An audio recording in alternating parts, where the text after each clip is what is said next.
My name is Kofi Agyapong, and I was born in the Republic of Ghana, in Ashanti, Kumasi, and I lived there, and I went to elementary school there. Before I was born, there was no elementary school. In fact, elementary school came to my village when I was a bit grown, about 4, 5, 6, and we were told that everybody will have to go to school. And the school came and I went. And through it, we went to the elementary and then secondary school in Kumasi, Asantuma Secondary School in Ghana. And during the secondary school is where I was exposed to Africa, because Nkrumah was at that time very actively promoting Africa and Ghana. So most young men of my age at that time supported him. Eventually, when I finished school in 1961, I told my father I want to study in America, not in Britain. So my father sponsored me to come to America to study. I went to Philadelphia in Pennsylvania and attended Temple University. And from 62 to 64, I couldn't afford to go to school because I have to pay the tuition. But eventually, I went to night school. And in the night school, I took one subject and I got A. The following semester, I took one subject and I got A. And the school wrote me that I should come, and they gave me a scholarship.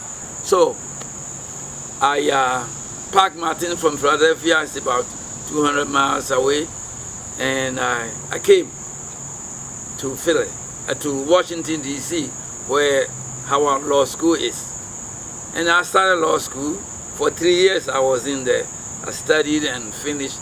And during the law school days is where I saw that the Africans are actually oppressed. I formed a non-profit organization with my friends. I explained to my friends that the best approach in doing something is to set up a non-profit organization, and the name I suggest was Sons and Daughters of Africa. Lots of people selected the name and they explained why their name should be taken. I explained this. I say either you are an African or you are not. And eventually my friends agreed that the organization be called Sons and Daughters of Africa, Inc. And we did. And that was 1970. I was still in law school, where I continued it until 1972. I went to Nigeria, I went to Ghana, I went to Liberia and Sierra Leone, and I formed branches there, all on my own, because I was working as an accountant, as a chief accountant. I have money to travel. And this is what I want to do with my life, and still doing it. 1970 to now is 48 years old. I'm still doing it.